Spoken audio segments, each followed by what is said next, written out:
I wanted to ask you, Jen, your Yeah. perspective on all this, because obviously you have all the kids with porphyria, the husband with porphyria.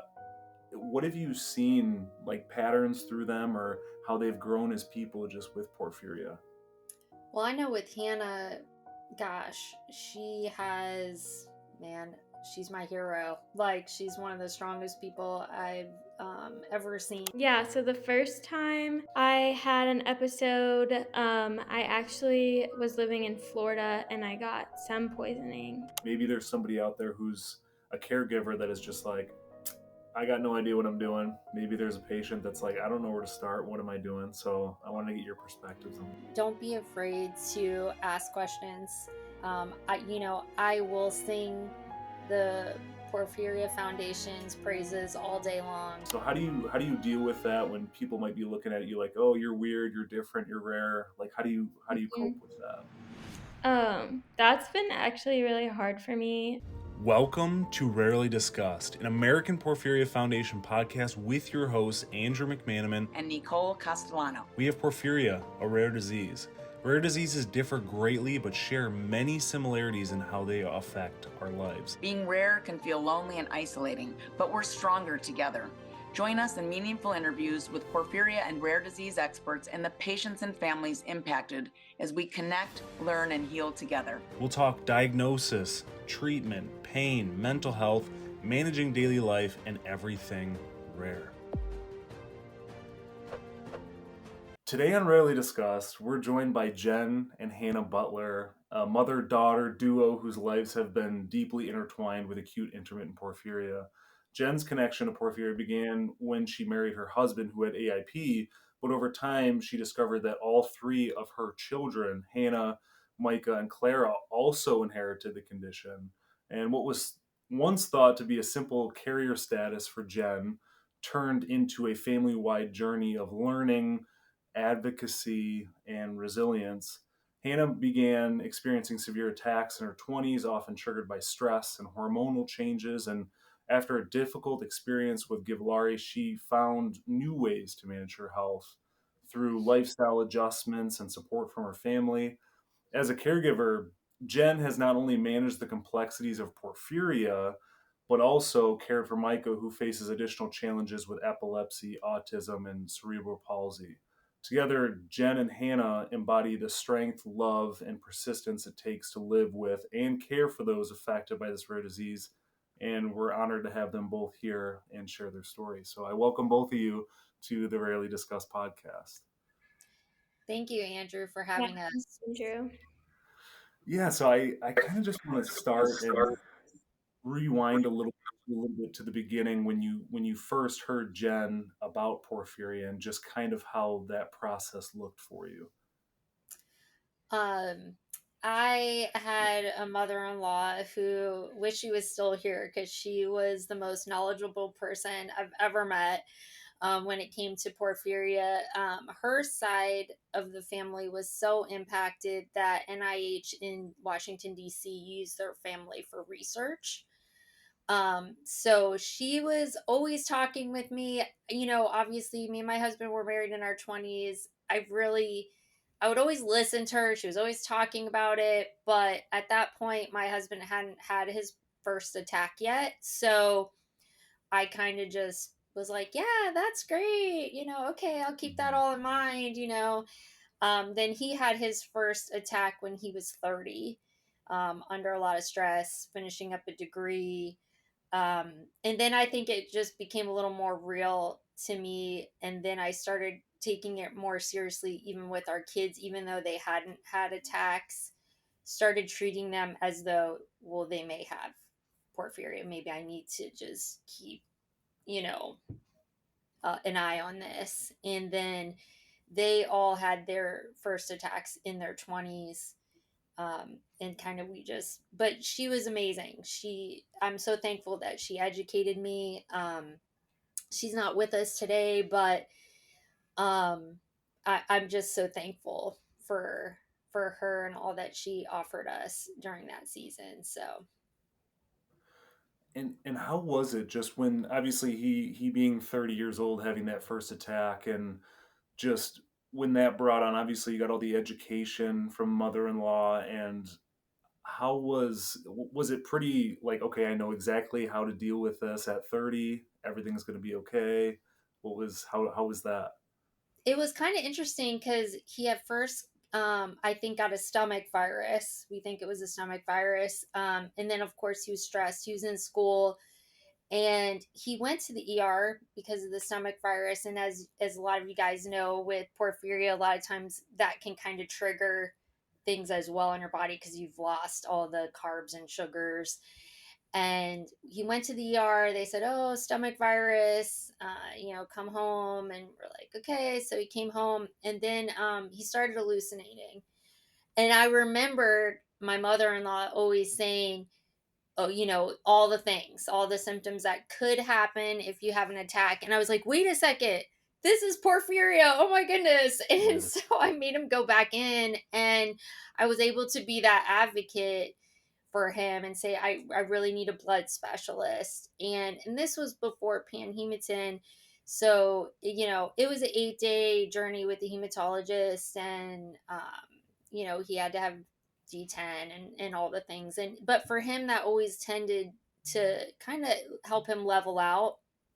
And then he only had like a couple attacks, you know, throughout the years, sporadic, but always could manage it without panhematin. He's never had to have that. Gotcha. And that's very similar to me, just because obviously not being a woman, both of us, we don't have the hormonal changes every month. So Yeah. the attacks were like, we don't really know when it's going to happen. And same with me, it was just so sporadic, and then it just got to a point where they just stopped. So it's a porphyria is just such an interesting thing. But I didn't want to leave Hannah hanging too much over there, but I wanted to I wanted to obviously hop back and forth, get you both involved. But Hannah, I wanted to get your perspective on dealing with porphyria. Obviously, you've kind of unfortunately got into a family where not only does everybody have porphyria, but you also have this advantage a little bit to where you kind of know what's going on too, because everybody's so educated about it. So how has that Yeah. been for you?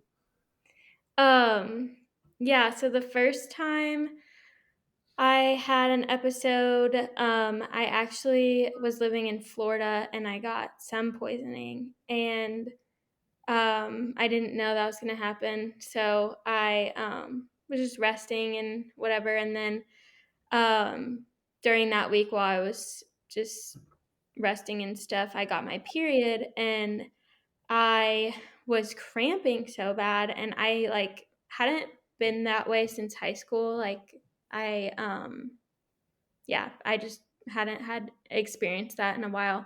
And so I was just like laying in bed, just in pain. And my roommate was like, "Are you sure you're okay?" And I'm like, "Yeah, it's just my period. I'm fine." And then she was like, "Okay, well, I'm leaving. So call me if you need anything." So she left. And literally, like 2 seconds after she left, like the pain in my stomach was like so strong, and she forgot something, so she came back, and I was like, "Oh my gosh, thank God." I was like, "I don't think this is normal."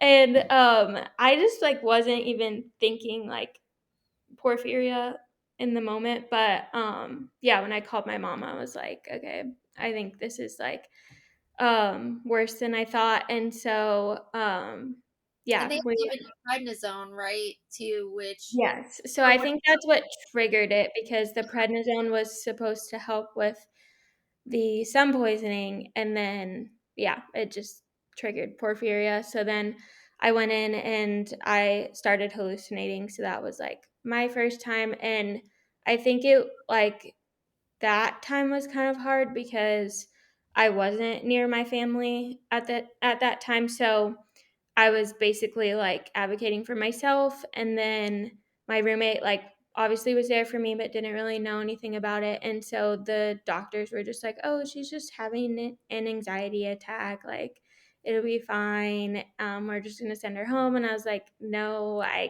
can't go back, like I'm like in pain." So it was just a lot of like having my mom over the phone and figuring all of that out. So that was definitely like hard. But then yeah, when they started happening later, I was actually living with my parents at that point. And so, yeah, that was like, I mean, it was a lot, but it was really great having like gone through that, and then just, I don't know, knowing what to say, I guess, and knowing how to educate them if they had no idea what to do. And so, yeah, it definitely became easier. I mean, it was not a fun journey, but we knew what to say as soon as we got in there. We knew how to get what I needed. And yeah, so I mean, it definitely makes you appreciate like the staff that like really is attentive to it and asks questions and like wants to take care of you. Like, yeah, you just take that for granted. I feel like when you don't have like a rare disorder, like, I don't know, it just, there's just so many people that I feel like were brought, like so many nurses and doctors that were brought into our life like for a reason. And yeah, so it We've definitely, learned too, don't yeah. when you say, Hannah, I think what we've learned in the process too is like she always tells them in the very beginning that she gives permission for them to talk to me. Mm-hmm. Like we always do that. Like she has me on every form, and so does our youngest daughter as well. And I think that's crucial for families because when you're hallucinating or you're not there or you're in excruciating pain, it's very difficult to explain Yeah. everything, Yeah.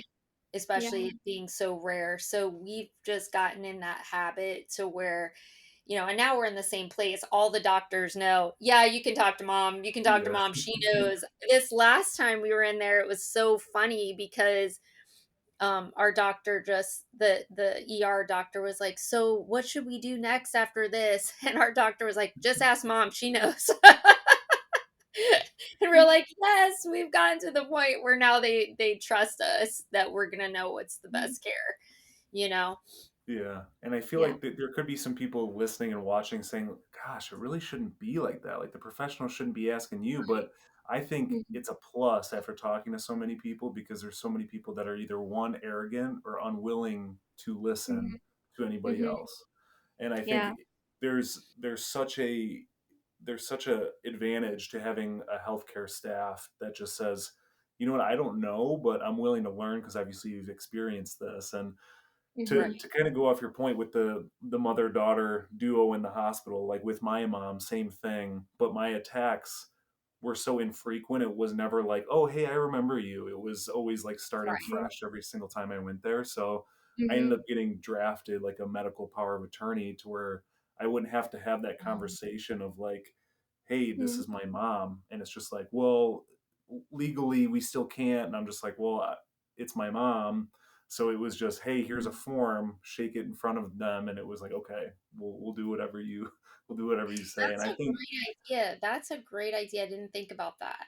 That's awesome. Yeah. because yeah, it's just a lot of people don't really think of that. I mean, obviously, it doesn't have to be a mom; it could be a significant other, it just somebody else that if you are hallucinating or not in the right space, you have somebody that Mhm. can make those decisions. So there's definitely a huge advantage to doing something like that. But something I wanted to ask you, Hannah, is obviously you're younger and you have porphyria, and I've asked a lot of younger people with porphyria this, but how do you go about your daily life with it? Because obviously when you're going through these stages of life, we obviously care what people think when we're growing up. When you're older, Yeah. you're like, oh, screw it, I don't really care. But when you're Yeah. younger, you don't. When you're younger, you don't have that maybe that thought process yet of you know what, Mhm. who cares. So how do you deal with that when people might be looking at you like, oh, you're weird, you're different, you're rare. Like how do you cope Mhm. with that? That's been actually really hard for me. Cause I've never been the type of person that likes to, or like I'm not good at naturally talking about myself, or like I have a friend who has a rare disorder and he's just so good at like bringing it up in conversation with new people so that they're aware of like why he looks a certain way or why he, deals with this. And I've just never been good at that. And so I feel like porphyria has really affected me like mentally a lot too, and so that's been hard, like, explaining to my friends because it's just so complicated, like, for them to understand, like, even, sorry, even just with, like, how I eat and, like, when I feel nauseous or when I need, like, sugar in my body, like, it needs to happen, like, right away, and that's why I'm, like, I don't know, drinking Gatorade or eating candy more than, like, other people, and I've gotten a lot of comments of, like, "I could never eat like that, like, I don't understand why that's, like, what works for you," and I'm like, "Well, that's just the way my body was made." Like, I just get a lot of, like, comments, I feel like, and I've had a lot of friendships that have ended or just relationships that have ended just based off of, um, my, like, moods fluctuating and, like, just yeah, just acting that I'm just different sometimes, like, sometimes I'm really fun and bubbly and outgoing, and then sometimes I'm really, like, in my head and, like, antisocial, and I feel like that's been the hardest part just based off of, like, how long I've been in the hospital and, like, how long I've been out of it and, like, how I'm recovering, and, so I think I've definitely learned, yeah, at first, it really bothered me. I felt like I needed to tell people, like, put them in their place, And now I feel like it's actually helped me, like you said, get to the point where I'm like, "Okay, I don't really care what you think. I'm just gonna tell you how I live my life, and if it bothers you, then we're just" like, I've had a lot of different jobs. My boss that I have now is really great. She could care less if I had to leave in the middle of a work day because I wasn't feeling like myself or I had pain or I'm in the hospital for a week. She wouldn't care. She wouldn't fire me. It wouldn't bother her. And that took a while for me to find, and especially a job that supports me financially at like as I get older. And yeah, so all that to say, I feel like I've definitely learned to not let it bother me as much, but it was really hard, for a while just navigating that, and yeah. Yeah, it's hard to explain because I feel like with me, I use humor a lot to cope. So I'm always Mhm. joking about porphyria, even though it's the most horrible thing in the world. Yep. And of course, like we joke about the vampire thing, and we're just like, yeah, like I'm eating this whole bowl of chicken Alfredo because I have to, but like I Mhm. really don't, but like I'm going to, and it's just like Yep. one of those things. But and then there's something I wanted to talk about too is I was thinking about when you were talking is I feel like social media is it's a double-edged sword because obviously we have the opportunity to do this, which is creating awareness in a good way, but then Mhm. there's the other side of social media where it's there are those people that are extremely attention seeking and trying to get views for whatever their reason, Mhm. financials, etc. And Mhm. I've noticed that then people will do that in real life to, let's just say, your situation. It's like, why are you always eating candy? Like, you're just an Mhm. attention seeking, like it's your anxiety. So I've just noticed that that's just kind of an issue that social media is kind of bringing on. And I don't know if you've noticed that too. Mhm. Yeah. No, that's so true. Even I feel like social media has been hard for me in a different way too, just from that's kind of been like my creative outlet. Like I've been a photographer for 12 years now, and so I feel like when I was like in the hospital or like at home a lot recovering, I wanted to like post on social media and like write blog posts and like be more creative, and then people like took that as like, oh, you're fine, like everything's fine, like she looks so happy and like whatever. And I was just like, no, this is like what's like helping me get through it like during this time too, and so that was also hard for me. Yeah, I totally agree with that though, just like I feel like it's a hard balance between seeming like you're an attention seeker, but then also educating the people that you're around so that they're not like, bro, like what's wrong with you? Like, why are you like different today? So it's just like, yeah, yeah, a lot of Especially navigating. when Hannah was having repeat attacks. Um, it was like every month. almost. Mm-hmm. And that was, I mean, from my view, the hardest to watch for her, because that's when the job started changing. Because what job is going to let you every month go in the hospital and recover like 8 days in the hospital and then sometime after? And like a lot of friends, if they haven't been through that, most people in their 20s aren't really dealing with that in their Mm-hmm. 20s. So, Right. I mean, I think that's where the struggle was, from what I could see, is just like the friends that just could not understand that portion of your Mhm. life. And there are a lot of people that never came to see me that I was like shocked. Like, I mean, I maybe could think of two of my friends that consistently came or like were there for me during that time. And then,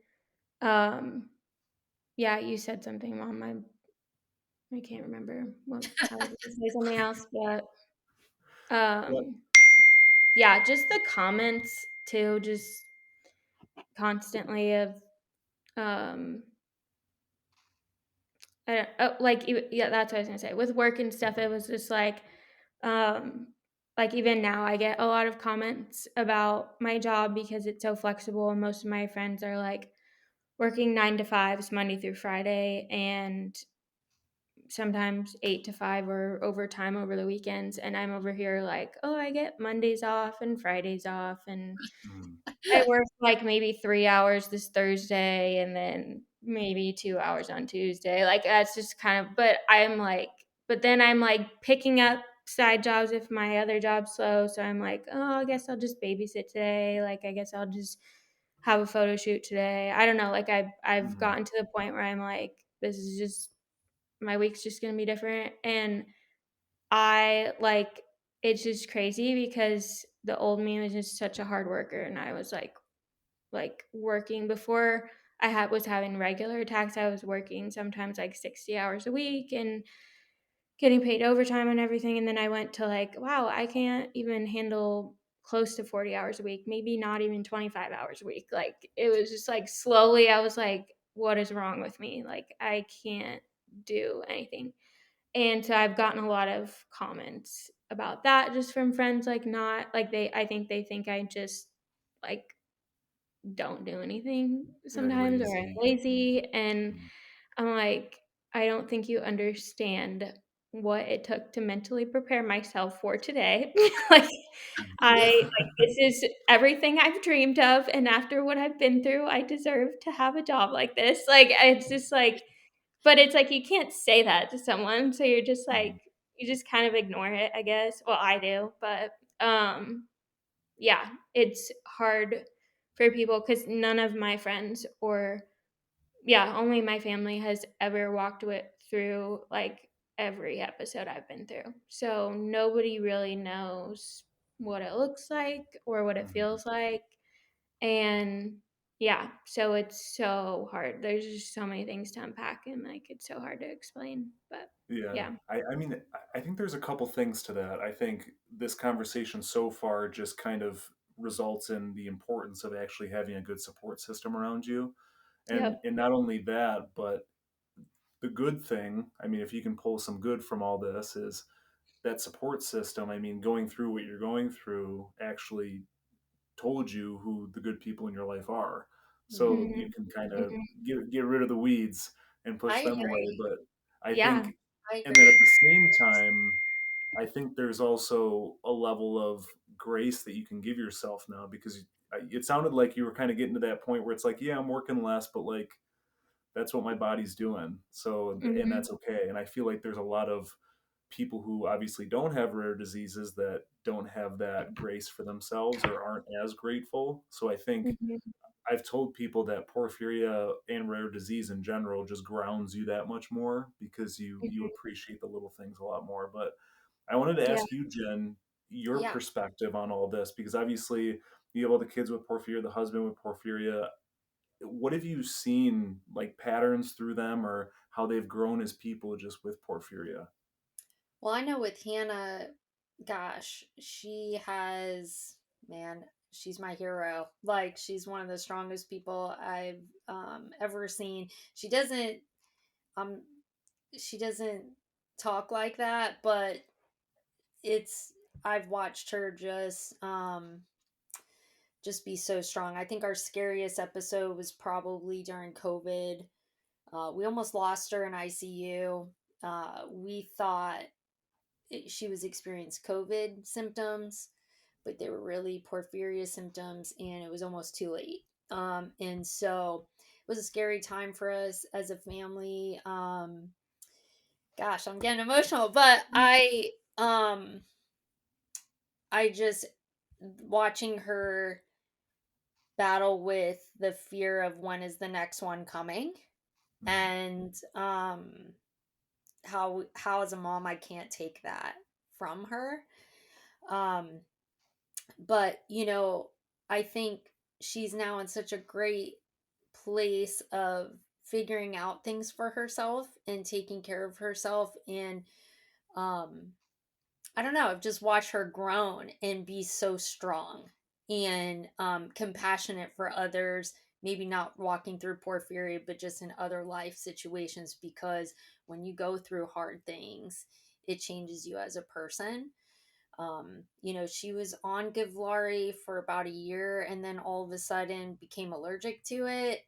And, we watched her go through those allergic reactions a couple times. It was tough, but then she really was like, I'm gonna figure this out. I've got to figure out a way to live off of Givlaari, get strong, have some kind of job, and change my diet. Like, she did it all. She worked hard at it, and she can get on top of it now, like before it comes, which that it was just something she couldn't manage before. And so it's been neat to watch. It's interesting.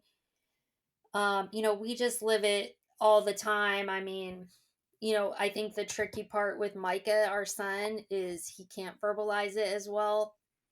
And we've learned, like, I things like, even in him, like when he's acting a certain way, or I can even look at urine now in the morning and go, I need to get sugars. Like, like, you know what I mean? Like, I can almost spot it. It's just come so natural now. And my youngest daughter's learning that. She's made some mistakes along the way, or like went hours without eating, or like, I think I'm gonna fast sugar for a while. No, no, don't do that. Like, Yeah. and she's now, I'm like, oh my gosh, when she talked about that, I was just like, wait, why did you do that? um but now she's learning, and that process, but it's making them so strong. And but it has been an emotional journey. I didn't know the side with females going through it as much, even though my mother-in-law had it and she did have periodic attacks. They weren't the same as even our girls. They were a little further, apart. And so that was a learning lesson for me, for sure. Yeah. Is that Yeah. even the answer to the question? I don't No, know. no, no, it does. It does. Because, yeah, And there's just, ramble. We do. no, it just shows. What I am curious too is just branching off that is, Hannah, like, what the lifestyle changes you've made, because I know that there's a lot of people. Because obviously, I mean, if you're having porphyria attacks monthly, I mean, your Mm-hmm. mental health is just, it's getting destroyed. I mean, there's no Mm-hmm. really way to sugarcoat it. And for a lot of people out there, they pretty much just sit there and take it, because what else can you do when you're Yeah. just not feeling up to do anything, even if it's like, maybe I don't feel like walking to the end of my driveway and walking back, or it's just those little Yeah. things that you don't think about. But I'm curious, just in your perspective, what lifestyle changes you're making to kind of make this process Mm-hmm. better. Yeah. I, like, as I said, I loved my grandma, but when this was all first happening, we were seeing the same doctor, and he was like, "Oh, I'm just gonna tell you what I tell your grandma. Go to the donut shop, or go grab some ice cream or something down the street, and just eat a ton of sugar today." Like, he would just like just drill into me. And I just remember I was driving home and I called my mom and I was like, Mom, I don't want a donut. I don't want ice cream. I just like, I want to eat something that has sugar that's not going to make me feel like crap. Because at that point, if I did that every time I felt pain, if I went and got like a large McDonald's meal with a large soda, I was just like, my body can't take this. Like I don't eat like this. This is so hard for me. And yeah, so I just remember that day I was like, okay, I've got to figure out ways I can incorporate sugar without it being like bad sugar necessarily, because as a girl too, like my hormones are all over the place. Like I was breaking out a lot. Um just after getting out of the hospital, it was just so much that I went through with body changes. And yeah, it was just really hard for me coming from a state where I was just so healthy to just like what's going on. And even it was so weird, my left cheek was breaking out, like just my left cheek, and with cystic acne, and it was so painful. And I was like, I'm gonna do some research and figure out like what I can do to help my body, like coming out of the hospital on like really hard drugs and stuff. And so I did some research and I found out that your left cheek shows your liver health, which makes so much sense because my liver was like obviously not doing good. And so I was like, okay, I've got to help my liver, because that's what's really being affected right now when I'm in the hospital. And so I just looked at diets that like things that would, trigger like bad things to your liver, bad liver health. And so I just looked up that kind of stuff. And then also, my one doctor was like, every time you go through this, it's affecting your brain and your mental health. And so we want to make sure that we don't get to that point as often. And so then I'm like, okay, let's take omega-3s. Let's do stuff that helps with like brain health, because I've got brain fog now and I don't remember things like I used to. And the more I'm in the hospital, the more that could keep happening. And I think a lot of like people I'm around like just don't think like that. And I think like it's nobody's fault. I think everybody's raised differently. And I think some people think I'm crazy, super granola girl who like has to eat everything organic and from a farm or something. But like I'm like, it's like, why do you care? Like it's my body. Like if I feel 100 times better, then like why do you care? And so I literally like I started eating whole foods. I was like at one point I wasn't eating anything processed. Like I wasn't going to any fast food restaurants. I had a hard time buying organic brands of crackers and cookies and things from the store. Like I was like, I don't want anything processed in my house. Like I was just like, I want cheese and fruit and sourdough bread and like vegetables and things that are going to make me feel good. And if I feel like I need sugar, I'm going to drizzle a ton of honey or maple syrup on it. Like I'm going to like find a way to get my sugar without eating like crap. And Yeah. because I've known people with porphyria that just sit there and they're like, oh, I have porphyria. I'm going to eat 5 Hershey chocolate bars tonight and just binge watch That TV was because your I don't grandma. feel good. And I'm like, thank God she had a high metabolism, because I'm Yeah. just like, oh my gosh, I can't live like this. Like I was like, I felt like if I didn't eat like sugar as soon as I felt anything in my stomach, I was like, I'm going to be in the hospital. So it was just like finding ways to do that. And I mean, my body's changing all the time. Like sometimes I feel like red meat is okay and I need it. And then sometimes I'm like, nope, we're going to do no heavy meats this week. I just have really gotten in tune with my body. So, um, yeah, because I feel like you can't just eat the same things every day. Your body is just going to get too much of that. You got to balance it out and have all different kinds of things. And so, yeah, it's been a journey. It's still kind of frustrating sometimes figuring out what I want to eat and how to like have fun and go out with friends sometimes. And like, I can't drink anymore. And so I can't even have a casual glass of wine. then that's a whole conversation. Like, people think I'm being snobby and rude when I'm just like, I don't want to kill myself. Like, it's just like, I don't know. It's just like all that has been really hard. And I don't drink caffeine. That's a whole other thing. People are like, you don't drink caffeine. How do you function? I'm like, I don't know. One day at a time. So I'm just really diligent on it because I think it's important, and I don't think enough people pay attention to what they put in their bodies and how that affects them. And like, if this is what I can do to help my liver and help with porphyria so that I can live a longer life, then I feel like that's worth it to me. I mean, it's such a good point because, and I feel like people just don't take so much note of it. And I think one of our most, I wouldn't say controversial, but most commented episodes was about an interview I had with Charles Lorenzo with carb loading. And Mm-hmm. people just are under the impression if you have porphyria that you need to engorge yourself in carbs 24/7, and it's not the case. But Mm-mm. I think when you were talking about that, it's almost like in healthcare, a lot of healthcare professionals, the not good ones, are so quick just to prescribe a medication. And I feel like Mm-hmm.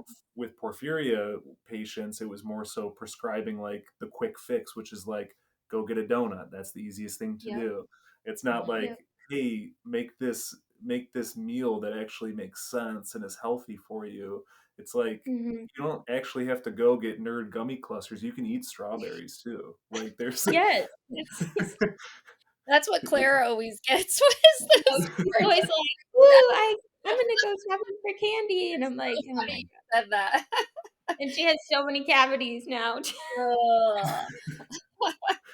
Like, yeah, there's a yeah, healthy way to be with it. I feel like people, it's just, I mean, unfortunately, it is the easy way out because I mean, when life's beating you down that hard, it's so easy just to grab a donut than it is to make yeah, obviously like this nice organic meal. But yeah, yeah. so I wanted to get your perspective on that too, Jen, just with the diet and maybe what the diets look like in your household and what the food looks like, just for people listening, watching that are curious. Yeah, I mean, especially for families impacted by disability like ours. Micah has a slew of medical needs, and he always had digestive issues. So we've always had to be super careful anyway. So, Hannah's learned that too. We do no processed foods, organic. But you do have to be creative with that. Like my mother-in-law was always, a Gatorade, a burger, a candy bar. And those worked for her great, you know. Mhm. But my son's allergic to dyes. So Gatorade's kind of out of the question for us. And even though Gatorade used to have an organic Gatorade that was dye free, and that was gold for us when they made that, but not enough people got into it, and so they don't make it anymore. But we've learned to do the sugary electrolytes that are like healthy dye free that you can put in water as a quick fix if we need to.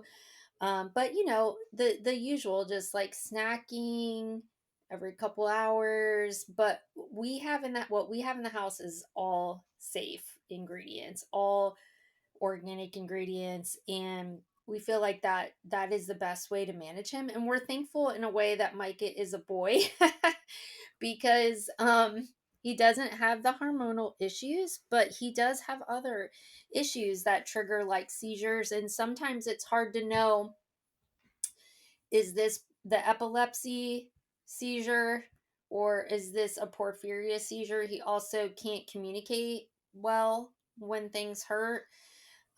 We've learned, we just had an episode a couple weeks ago. He woke up pointing to his mouth saying it hurt. We were like, did he have a seizure in the middle of the night? Is that his way of saying he's having a porphyria attack? Because he can't verbalize things. So we just run on the air of caution, and we go in and we say we need D10. Like, so Yeah. I mean, like, a lot of times that's what we have to do. We have a doctor that has put notes in our file for the hospital because they don't even know how to mix the D10 bag without those notes. So now they can actually see, the pharmacy can see how to make it up. But I can pretty much tell by urine, you know, for the most part, if it's really dark or orange, I just go, I better try to get more sugars in them to be on the safe side. And we just keep in the house, like we said, you know, just healthier options. I think that's a great way, because we keep our weight down. We don't have diabetes. I know a lot of uh, people who struggle and now are getting other issues, like you said, because they're grabbing donuts, they're eating all those things through the night. And those are the kinds of things that start causing other issues. And so we've been really careful to try to find that balance so that we don't have those other issues on top of everything. Well, and processed foods like can trigger, that in your body too, like especially if you're already stressed or Mhm. there's a lot of preservatives and dyes that affect your hormones. And so, especially for women, it's like if you can stay away from things that really affect your hormones, um, so as not to trigger, stress around your menstrual cycle to cause a porphyria attack. Like, it's like thinking about things like that because it really will save you, like, in the long run, you know? It's such a battle because it's you have these foods these days that have an ingredient list that's the length of an encyclopedia, and Yeah. it's just such a huge problem because even if it says organic, it still has XYZ chemical whatever in it, and of Yeah. course Mhm. that's Yep. another, all this stuff in there is a stress to the body. So Yep. Mhm. it's such a mess. But I Yeah, wanted it's to like ask, more than, an organic now. It's like you have to look for everything. Yep. yeah, like Yep. you can't look at the It's front true. of it anymore. You actually really have to Mhm. turn it over Yep. because even if Mhm. it says natural, all healthy, whatever, it's not. But Mhm. Mhm. I wanted to say too with Jen, I wanted to ask you just because obviously you've kind of been in the shoes of just having the perspective of getting all this multi-generational knowledge of porphyria. If your mother-in-law grandma was here now, I mean, was there anything that's just was groundbreaking that maybe you learned from her that maybe a lot of porphyria patients don't know? Because I know when I talk to Desiree, I feel like I learn something new every time because she's had a lifetime of it. And I mean, I'm not 30 yet, but I mean, I have a whole lifetime to learn about porphyria still too because there's endless. Yeah. But I wanted to ask just in your perspective what you've learned about it. I think the game changer is for me is not being afraid to ask Desiree. Like, um, no, my mother-in-law was always like, you call her if you need anything. You call her if you need it. And you know, and now it's Nicole, really. Nicole's been my go-to as well. But it was a game changer for me, not being afraid to ask. You know, obviously I would bring stuff into the hospital. I would try to educate as best I could, but there are some, especially in the ER, that think they know everything. But not being afraid to, she told me, she's like, you're your best advocate. You can't be afraid to tell them what it really is. And when they're not listening, pull Desiree in, pull the foundation in, call. And she really has, she Desiree has really like saved me in some spots. I believe saved Hannah, really. And having the doctor we did when she was in ICU, he was not afraid to talk to Desiree. He welcomed it. He wanted to know more. And he still calls the foundation for things when he's not sure. He researches. And I don't know what we would have done, honestly, without that. And I'm glad she told me to always be bold and not to be afraid. Don't be bullied in the ER. Don't be bullied in the hospital. Like just know your stuff. And so Mhm. that's what we did. You know, we just had this episode with my son a couple weeks ago. I had an ER doctor say, um, well, there's no blood in the urine, so he's not having a porphyria attack. And I said, what are you talking about? That's not even Yeah. a thing. Like, I was like, so then I was like, okay, let me lay it out for you. And then Mhm. I just kind of like blew up all this stuff on him, all this information. And I said, so what you're going to do is you're going to go get D10. I'm going to tell you how to do it. It's right here, blah, blah, blah. And then he was like, okay, okay. Like, I was Mhm. like, but you have to not be afraid. I'm sure it's well meaning. It's just, Mhm. they don't know, you know? Mhm.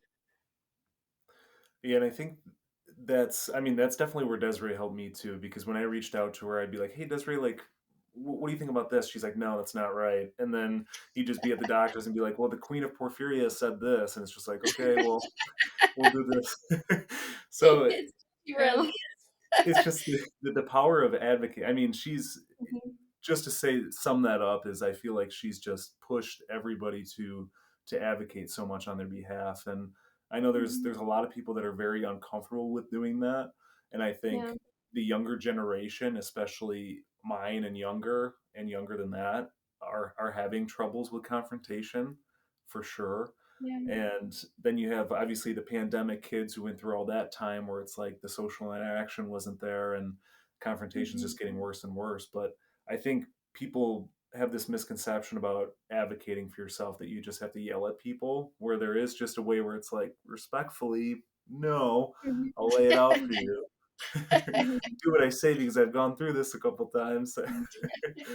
It's But crazy when you tell them like, "No, I need this, this, and this, and I've been through this so many times, and like, please just do this for me. I just that's what my body needs." And they're just like, "Oh, okay, yep, sorry." Like, they're like apologizing because I think, I mean, it would be really hard when you're in such a high profession and somebody else knows more about something than you do. Like, mhm, and also, I can imagine they get patients that make stuff up all the time too. So it's like Mhm. navigating, like, okay, so this is really real and they have a lot of experience with it. I need to listen to them. Like, but Well, yeah, you'd be yeah, surprised. it's shocking how little they really know. Like the perspective of Clara, our youngest, just had an incident where one of her friends is a nurse in the hospital that they always go to. And she just randomly asked her, "Hey, what's the weirdest thing you've ever had at the hospital?" And she's like, "Oh, yeah, I had this patient with porphyria." And Clara's like, "That was probably my sister." Like, it was like, she's like, "Yeah, I'd never heard of that before." And so that perspective of like, that's a weird thing to them when they hear mhm, it. Like, and when you get to that point of really proving it. And also that they can't just do the labs typically in the hospital and find out. Mhm. Like, it has to come later. That's mhm, a difficult thing for them to understand when you go in the ER, because you're trying to prove it, but you can't even really prove it while you're there. You have to wait, mhm. Mhm. you know? Yeah. It was so eye opening for me the first time where I realized that they just don't know everything, because I feel like before you get to a point where you actually have to use healthcare and you're in there outside of your routine stuff, that you actually just realize that they are human beings too, and they're not just a full dictionary for healthcare that know everything. And Yeah. for me, when I was in there, it was just like, oh, your bowel's about to explode. We're putting an NG tube in, and I'm like, wait a minute, I don't need that. Whoa. I have a porphyria attack. But the Mhm. the first, like, that's they've done that a couple times for me, and I was just like, that I don't need this. And Yeah. they would just keep doing stuff like that. It just got to a point where I'm like, wow, they just really don't know. And Mm-mm. Mhm. it was just really eye opening because, like you said, like the rarest thing that they saw was somebody with porphyria. And I remember the the ER visits I had, being there for 5, 7, 8 days. You just have nurses that are like peeking in the window, like, does this guy look weird? Is he kind of different? And it's just you always see him like walking by, like peeking in, and I'm like, what's going on? So yeah, it was very eye opening to as somebody who only had routine stuff to go in there and have those issues where they're just like, wow, I don't really know. So it's very, very interesting. But something Yeah, and I they always bring in all the interns, then all the people right, start coming in. right. Yeah, they're just like, can this person do an IV? It's their first one. I'm like, oh, I know they got to learn, but can it be on the room next door or something? Yeah, we had a bad experience with a nurse that kept doing panhematin in the IV, but for Hannah, her veins are small and it needs to be in a PICC line. And then she ended up having phlebitis in her arm, had to get on blood thinners and everything because I kept telling that she wasn't doing the IV properly. And with panhematin being a muddy substance, um, and so we've had every experience in the book, and I think that's why we've been so thankful where we live now, having a doctor the way we do. He's not perfect. He hasn't been certified in porphyria, but he helps us like advocate, and he trusts me 100%, and he tells them, "Hey, just listen to her." And it means a lot coming from him because he's well respected. That's a game changer. Me and Hannah just talked about this. We're like, I don't know if we want to ever move anywhere else because having this is like after having all the ridiculous experiences, it's like I can breathe. If I go in there, I know I'm going to be taken care of. Wow, that took us years to get to that point. Yeah. Yeah, it's understated how much of an important healthcare team is. That's for sure. Because I've gone through same thing. They did it through my IV. I got blood clots in both arms. They're just like, we just Oh, need to rotate the IVs, and it's like now both my arms have blood clots. oh So gosh. every time I every time I'm in the Facebook group and they're like, "Do you guys get this through the IV?" I'm like, "Pick line, Don't pick line." do it. Fine. Yeah, I was like, do not do that." But No, we got a nurse fired because I said over and over again it has to be through a PICC line. No, I think it'll be fine. I know what I'm doing. As I'm watching him jab the bag with a pen to like, what was he doing? Ventilate it. Yeah.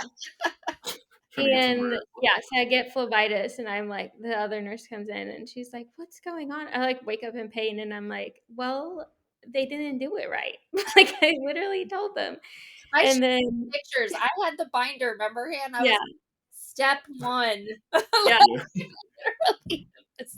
yeah, it was ridiculous. Like page 67, section 4. Like, Yeah. I mean, Uh, it's so true. Like there's so many of these different, and that's where the doctor packet with the APF is important to go through those guidelines. But I mean, mhm. people don't know how to handle panhematin either. And I was talking to Dr. Bozau on a different interview about panhematin, and what the biggest issues are with it is people will get it and it'll sit for an hour and a half, 2 hours before they even bring it to you, and that stuff needs to be mixed up, brought Yeah, over as soon as yeah. possible. And I think I don't know exactly, so people don't quote me on it, but I think it's within 10 minutes of mixing that you have to bring that and set that thing up. So Mm, um, that's what I've been hearing. And and what they don't happens is, understand the urgency of how, like, I have to always say, hey, listen, that's what I did with that ER doctor with Mike. I said, listen, if we don't act fast, it's going to be 100 times worse for you. So if you mhm. just do this first, you do D10, let's get it in there, see what happens. Because otherwise, we're going to be here for a really long time and you're going to be in trouble. Mhm. He's like, oh, okay. Well, that happened last week with me when I got a virus, and I knew. I was just like, all right, well, I'm going to the ER. And I like was in there, and I was just like, I promise you I'm catching it early. I just need D10. I mean, it took them like what, 2.5 hours. And then I got it, and then after like maybe an hour, she was like, "How you feeling?" I'm like, "I feel great." I'm like, I'm doing fine now. And then she's like, "That's it, really? Like that's all you needed?" And I was like, "I told you that's all I needed." Like, and then I was out of there in like 2 hours, and yeah, I didn't have any other issues. But it's just funny because sometimes they've waited too long and it's too late. So Yeah. Yeah. And with the panhematin, sometimes they have to order it. And then Mhm. it's like, we had an issue in Fort Lauderdale that we had a great doctor out there when we were in Florida, but he happened to be on a conference when she went into the hospital. So he wasn't around to advocate, and the hospital didn't want to order it because it's so expensive. And finally, they got a hold of him. And from the conference, he called the president of the hospital and said, "You have to order panhematin." But this had taken days mhm. because I'm advocating, I'm pushing, like, no, you don't understand. We have to act quick. We have to keep moving. And if it wasn't for him, he wasn't even there, but he called the president of the hospital, and then they started moving on it. But I mean, I'm thankful for that. But Mm-hmm. yeah, I mean, you just got to act faster. And if they understood, if you act fast, you can get ahead of it, I feel like. Mm-hmm. I mean, Mm-hmm. ideally, would it have been great for Hannah to probably have a heman treatment while she was there after that virus? Yes. But the D10 did carry her, and it is hard on her body when she has to get a pick line and all that. And then she just kind of, so, but she knows now how to get ahead of it, which is great as long as we act fast. And I feel like that's such a huge battle, and I don't really know how we're going to fix it, because I know there's a lot of areas that have people will go in and just go to an infusion center and be in and out with panhematin and be done. But then there's my situation where it's like I have to go to ER, and then I'm in a hallway, and then I'm in like this little temporary room that's like 3 chairs separated by a cloth, and then it's just like a next step, and then it's like a day later Mm-hmm. until you get panhematin, and then really just all that leading up to it is what's making it so much worse. And I just wish it could just be a snap of a finger, but it's like, why is, at least when I'm in the hospital, I'm thinking like, well, why is my situation worse than whoever's this guy is on the other side of the cloth? So Right. it's Mm-hmm. it's such a hard thing to do, and I wish there was a better standard of practice with that, but I don't Mm-hmm. know. It's And why tough. does it always happen when your doctor's office is closed and it's the weekend?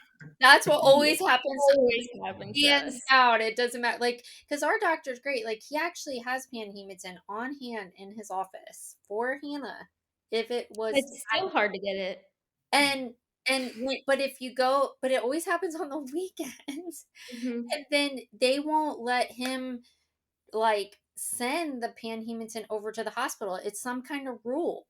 They can't get it from the oncology hematology department. They only can get it from another pharmacy or something. It's really weird, the rules. Yeah. Like, and Mm-hmm. literally his office is, I could walk from his office to the hospital, and we're not allowed to get it from his office. So it's just like So super weird. easy. Well, I mean, like, if she could go in, they could do a pick line in his office, which is good, which is nice. It just doesn't ever seem to hit at the right time. Yeah. Yeah. We literally, she was in Kansas City about to go out to Oregon on a trip, and got started getting sick that night. She knew she was going into an attack. I had to get her from Kansas City. We were racing to try to get to his office before it closed where we live, because it's about 3 hours, and we literally got there like a half an hour after the office closed. So we had to go to the ER, and we were like, Oh. I wanted to ask though, just to kind of piggyback more off the diet aspect, Hannah, is just what other things you do to kind of make those lifestyle changes, like in terms of fitness. Like one of Mm-hmm. my most recent attacks was when I was playing college hockey, and I had like 3 practices a week and then a hockey game, and then there was off ice training, and I wasn't doing that for long. But then I realized, wow, this is actually causing my attacks. This is like way too much wow. Mm. physical for me. So I was curious Yeah. what, in a physical sense, you do for yourself. Um, yeah, that's been hard for me too, because when I was in college before like I had any attacks, I was working out a ton, and um I really felt like that helped with my stress. But then um yeah, as I got older and as I went through more attacks, I felt like my energy levels were just so low, and so that's been a journey. It's been kind of frustrating, but it's been a journey for me, especially this last year. I've tried a lot of different things, like um the boot camp workout things and having a Planet Fitness membership and things like that, and I can't handle it like I used to. And so a lot of my physical activity is walking. It's like as much as I can walking. Yeah, I just like even like for work, sometimes like we have a lot of physical activity at work and just a lot of lifting things and moving things around and um yeah, so a lot of the times when I get home from work, I'm like, I can't even imagine doing anything else. Like, I can't go for a run. I can't go to the gym. Like, my body's just exhausted. It's tapped out. And so walking's about like the only thing I can do. But I mean, I guess with eating well, like, it seems to balance out because I feel like I don't ever have like a lot of like, thank God I don't have a lot of weight fluctuation. So I think I'm active enough with, and then like eating well enough that it like balances itself out. But I know that that's like hard for some people, and that's not like the case for everyone. But yeah, I think that's been kind of discouraging. Like, I would have loved to like do a 5K with my friends or like things like that, and I just know I can't. Like, um, lately, just nausea has been something I've really dealt with. I don't know if it's hormones or if it's porphyria, but yeah, I can't, like, there's been times where I can't even stand like throughout the whole day. Like, I'm just like, oh, I got a wave of nausea. I'm gonna have to sit down for like 20 minutes. Like, I felt like that today. I like was at work and like I just needed a second, and literally after like 15-20 minutes I was fine. I don't know what came over me. I don't know what happened. Had a snack, had some water, I'm fine. So yeah, it's like I can't trust myself in the gym. Yeah, to go through that. But yeah, it's, you have to sacrifice a lot of things, I feel like, um when it comes to having a rare disorder. So But yeah. I have seen you, like, I think, take care of yourself better in the sense of like, oh, let me make sure everything's right on the inside, like hormonally, like Mm-hmm. just making sure that like seeing doctors that she needs to, just to make sure so that that doesn't trigger any stress, Mm-hmm. too. Like right now with the Yeah. nausea, she's like, you know what, I'm gonna see a gynecologist. I'm gonna get my hormone levels checked. Mm-hmm. Gonna make sure those are okay because, like, Andrew, just the littlest things can trigger, Mm-hmm. if there's something inside happening, it can trigger that too. And so I've been proud of Hannah, like, really just, I think you just know your body the best that you ever have. Like, Mm-hmm. I mean, from what I Yeah. can see, you're just always like, you know what, I'm gonna get this checked out. Let me make sure nothing's happening so that it doesn't trigger Mm-hmm. anything else. It's And I kind of mean, annoying sometimes yeah, because I'm you've like, been major attack free for, what would you say? mm, I guess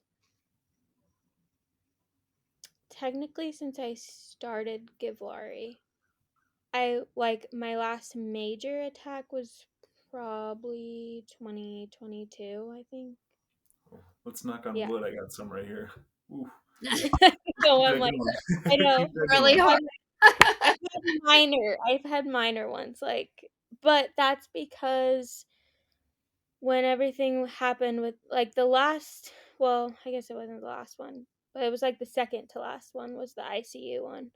But I, or maybe third to, I don't remember. But anyways, I just, after that ICU one, it was like I mean, I try not to like live in fear because I'm naturally really not a fearful person, but like I just don't ever want to be stuck in a situation where I don't have food or water or anything. And like, because I can't be that person that's like, oh, I'm just not gonna eat lunch today. Like, I just can't. And I start getting in my head and I'm like, oh my gosh, is this hunger pain or is this porphyria pain? Like it's like you just start overthinking everything. And so I just have gotten in a habit of never like wanting to be in that situation, and really, really listening to my body. But yeah, sometimes it's extremely annoying, and sometimes, I mean, it's saved my life. So, but yeah, I like really am in tune with that, and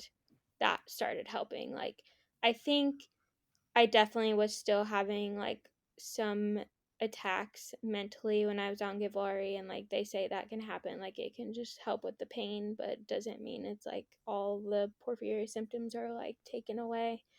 Because I just was like not thinking clearly, not myself. And then when I had the allergic reaction, like that wasn't necessarily like porphyria attack, but that was just its whole journey on it of its own. Just fighting through that, even with my doctor, and trying to figure out what I was supposed to be on that would work. And then, so all of that took place. And then I had a couple just like minor scares, kind of like the virus last week. It was just like I had a cold, or my immune system was just down from my period. And then I would go in and get T10 and I'd be fine. But it was like, yeah, I mean, I'm so thankful it wasn't worse than that. But yeah, for the last 3 years, it's been little ones like that. And so all I can say, like, from my experience, is I changed to a medication that I felt was safe and helpful for me. And then I changed my diet. And I mean, I haven't, you know, been in excruciating pain. And so, um, for me, that's worth it. And I'm curious too, just because obviously you know your body really well, but would you say that it came with a sense of trial and error, or do you just simply avoid everything? Because I mean, for me, I when when I when I was having my attacks, it was like you get into the porphyria groups, and it's like there's this laundry list of things to avoid outside of Mm-hmm. the safe, unsafe drug list. Of course, it was just foods, this, that, and for me, I was like, I don't really want to cut all that out. Maybe I'll see if I Mm-hmm. can do a little bit of it and see how it affects me personally, because everybody's Yeah. different with porphyria. So now I understand my limits in that sense. Like hockey, yeah, maybe I shouldn't play 5 days a week of hockey. That makes sense. And Yeah. it was just finding my line in that sense, because for me, actually, I can have a little bit of alcohol, but there's a lot of people that say, you know what, porphyria, you can't, nobody can have it. But some people, there's a line to that. Yeah, I wouldn't trust myself, because even when I didn't, it was before I was having my major attacks. I was drinking more casually with friends, and I would like have like one glass of wine or something, and I just felt like crap. Like I was like, I'm nauseous and dizzy and not myself, and I don't feel good. Like I just don't feel good, and it wasn't enjoyable anymore. Hmm. But that was around the time, it was like right before I was started having. So I feel like for me it like scares me, because I'm like, I am smaller, and Desiree you was know, like, "Don't do it, Hannah. Don't drink anything." I just know my body can't, like, even a little caffeine. Well, now with the medicine I'm on, I can't have caffeine, but even a little bit was like, oh my gosh, it just made me crazy. So And I, you might want to mention that Hannah, she did 10 milligrams of fluoxetine. This was when she was in college, and it just 10 milligrams kind of just took the stress level down a little bit, and 10 milligrams isn't a lot. Um, she went off of that thinking, I don't know if I really need that anymore after college. Um, mhm. but then the attacks, and I'm not correlating one with the, Yeah, you know, but Yeah. after she went it off, was the week after. then Yeah. the attacks started coming regularly. And then she was on Givlaari, because and some people don't know this, and I have seen this on the foundation page. You're not supposed to be on fluoxetine and Givlaari at the same time. They don't go together, and a lot of doctors don't realize that. But her doctor in Fort Lauderdale did some research and was like, don't do these together. Hmm. Mhm. So she never was on it while she was on Givlaari. Then when Givlaari kind of had its toll with her, and her body couldn't take it anymore, um she was like, she talked to her doctor in Fort Lauderdale. He's like, okay, you need now get right back on that 10 milligrams of fluoxetine and see if that can hold you.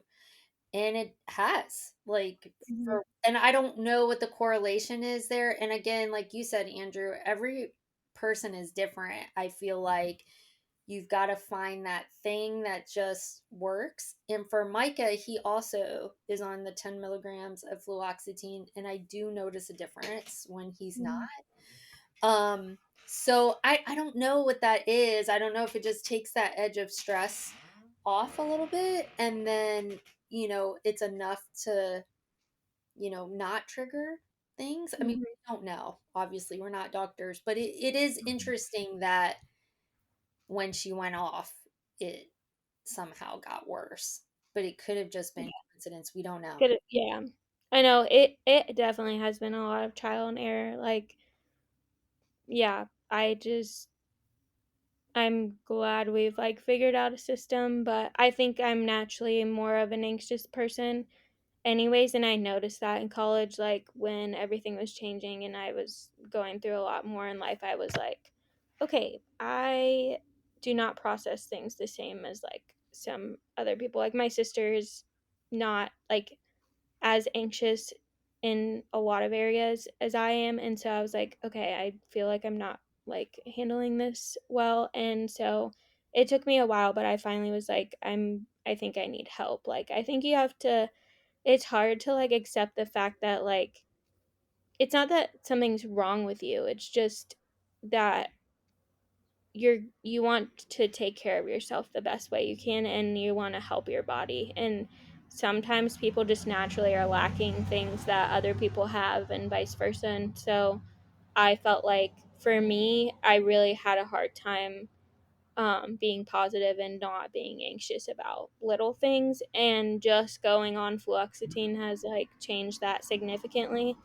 And and around my menstrual cycle, like that could be why, like that could just be the little boost that I needed to not like have an attack. And so I mean, obviously, like my mom said, it's not like fact or anything, but yeah, you just have to figure out what works for you.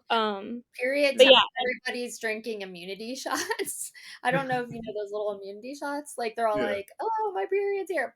We're all drinking this because we're just trying to keep our bodies healthy like through the whole Yeah. time. Because that's another thing people should know is during those menstrual cycles, your body has a harder time fighting infection, has a harder time fighting sickness, and if you can keep your body healthy during that season, Mhm. also, me and Hannah think that um, that's just another way to keep your body, from having Yeah. an attack.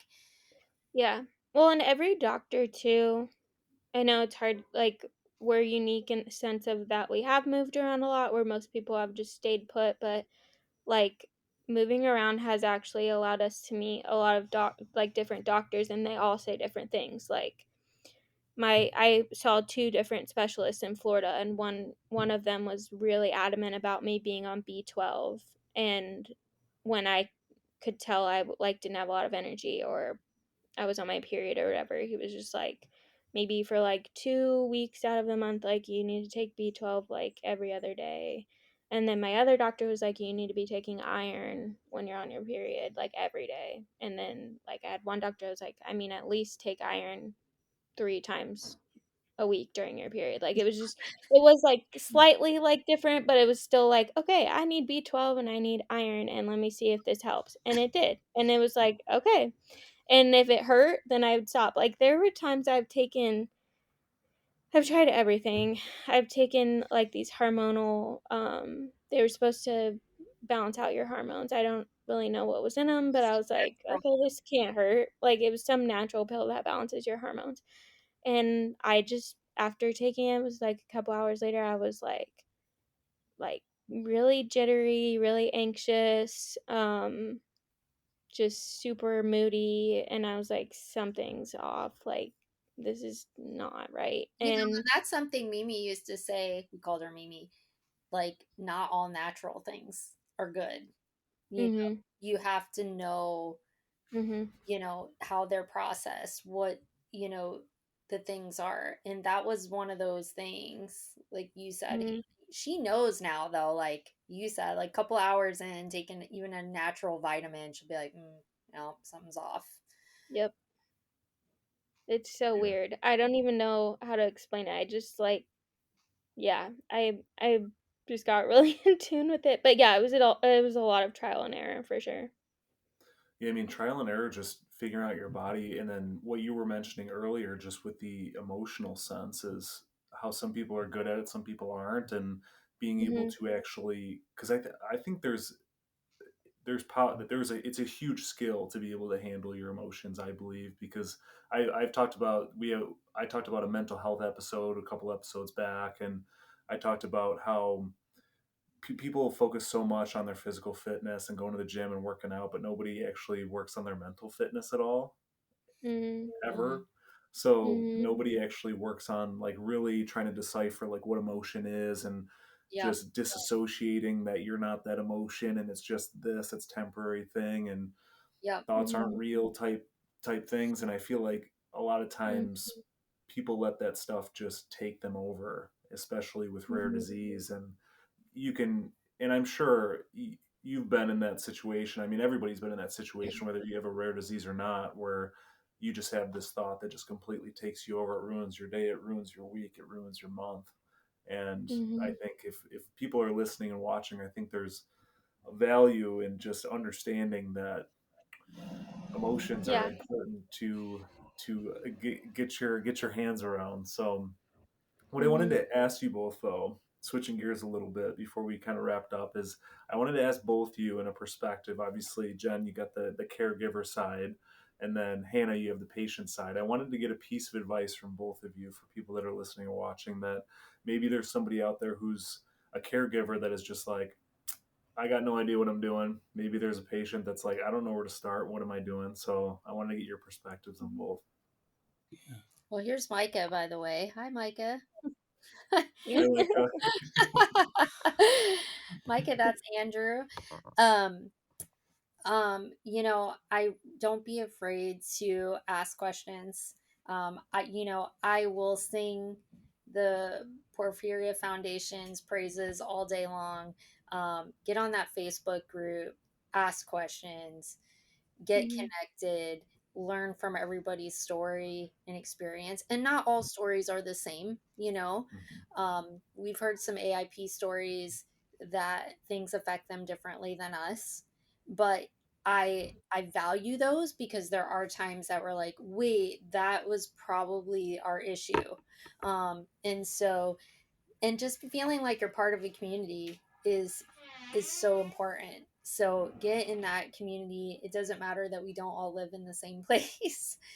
um, Mhm. but it's important. It's important, and I'm so appreciative, Andrew, of what you're doing here, because it's just bringing us all together. We're able to learn and grow and get better at managing this, and that's going to breed research and new things happening within the foundation. That's so exciting. So thank Mhm. you for that. I appreciate that. Of course.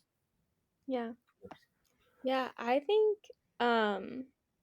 for me, I feel like not being afraid to ask questions or like spend some time researching has been really beneficial. I mean, there's been some days I've just been really discouraged and um I just sit in my bed and I get my laptop out and I'm like, okay, I'm going to figure out like the best I can, like just even to be better at educating people around you and um yeah, building that support system and just kind of really understanding, because I feel like that's the first thing that people always ask is like, what even is porphyria? And if you don't know because you didn't do any research or ask any questions, then you're just kind of like, how are you gonna even advocate for yourself if you don't take the time to understand it? And so I mean, it's been challenging and it's sometimes really confusing because it does look different in every person.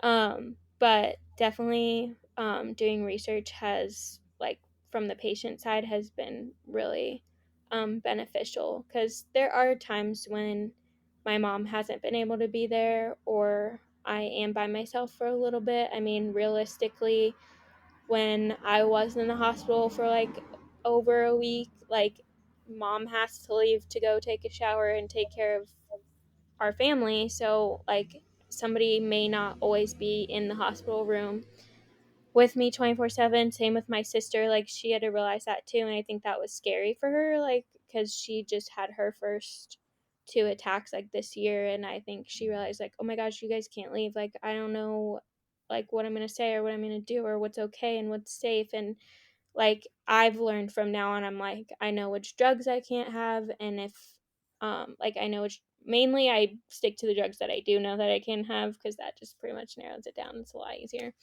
But it's just like, I don't know, just knowing your stuff. Like, obviously, it's not always fun, and sometimes mentally you're not there, but as much as you can, just kind of like learning that too, so that if you are by yourself or some emergency happens or you faint or whatever, and like you're with somebody taking you to the hospital that you don't know, like you gotta know like something to like keep yourself alive basically. And so yeah, definitely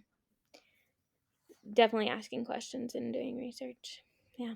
Such a good piece of advice, and I feel like it's such an underrated piece of advice because there's so many people that don't really know what porphyria is. I mean, even me in the beginning, it's like, I don't know, like enzyme deficiency. Like, have you seen Twilight? It's kind of like, it's like something like that. They're like, so like you like do that twinkly thing in the sun. I'm like, no, there's like other porphyrias that like kind of do, but it's not as twinkly. Yeah, it's everybody's But so different. yeah, that's a good piece of advice because I think if you can obviously talk about it and actually get Mm-hmm. that point across of what porphyria is, not only are you creating awareness to the people around you to the severity of it, because I mean, if I Mm-hmm. just go around saying, yeah, it's an enzyme deficiency, it's like, cool, like everybody's deficient in something, and I it's know not I've really had taken before when seriously. I used to say that, I would Yeah. say like, oh, I need like sugar and carbs to help me out. My friends are like, oh, maybe I have that. And I'm like, Yeah, yeah, right, No, you no, don't. you right. don't. Yeah. Okay, wait, I've got to tell them a little bit more than just it's an enzyme deficiency. Hmm. Yeah, there's a little bit more You to it, don't and have this. I'm so guilty of that too because it's just one, I don't really want to talk about it, and two, it's Yeah, just same. like, Yeah. what's my elevator pitch to kind of get this conversation over with? And it's like Yes, yes. enzyme deficiency, carry oxygen in the blood, whatever, whatever, and then it's Yeah. just going down that. But yeah, that's a Oh, great yeah. piece Oh, of I advice. hate when people are like, "Oh my gosh, you poor thing. Oh, like, Hmm. I'm so sorry." I'm like, "No, this is not why I'm telling you this. Like, just Hmm. let me explain to you without you having pity for me." It's like, Yeah, yeah, I don't know, I'm it's so hard to like go through that, like talk through it. Then Yeah. mhm. what was the side note? The one doctor we have in Fort Lauderdale, he's like, "So Hannah, whatever you do, don't marry anyone from Sweden." Like, Yeah, apparently Mhm. what? Apparently in Yeah. appa Sweden, there's more people with porphyria. So that was like Hmm. his big warning. yeah, it was so funny. He was like, "Do you have a boyfriend?" And I was like, "Not at the moment." He was like, "Well, if you get one, make sure he's not from Sweden." And I was like, "Okay." That's Why? like his first thing. I was like, "All right." I Yeah. mean, what else can you do besides laugh at it at some point? I mean, You obviously, have it's to. yeah, Yeah. it's all serious stuff, and everyone knows that at the end of the day, we all go through it. But I think if you can't laugh at it, then I don't know. It's Yeah, Yeah. so it's true. So true. there's a line, of course, but I mean, I'm one of those people that definitely has the dark humor when it comes to porphyria, and it's just I like, have yeah, my friend is like yeah, that. He I'm has like, so many rare diseases, and like he has a type of cancer, and he's the same way. He just like brings it up so naturally in conversation. Like people know him, like our community knows him because like, oh, the guy that has cancer, yeah, he's awesome. Like it's just, yeah, I'm like, man, I can't talk about myself like that, but it's never like been like, yeah, too much. It's just yeah, if you're not naturally good at it and then you have to share all that information, it's just like, oh We my do gosh. we do joke quite a bit. Like we Yeah, in the house we joke a lot. like people come over and they think we eat so many carbs. Like they're mhm, always like They're like, how do you 'Cause, eat like the that? Yeah. carnivore diet is so big, right now. And like actually Joe's cousin, he had like serious porphyria attacks because he went on a keto diet. And that's so big. And he shouldn't have. He just didn't take it seriously because he had never really had an attack. And then it Mm-hmm. hit him hard. Now he has a port and everything. Um, but like, yeah, we're just always like, yeah, bring on the carbs. Like, like, Yeah, right, right. but I don't have porphyria, so I have to be careful. I know. Not like half the portion that we do. I'm like, I Yeah. can't have all this. I can't eat this late at night.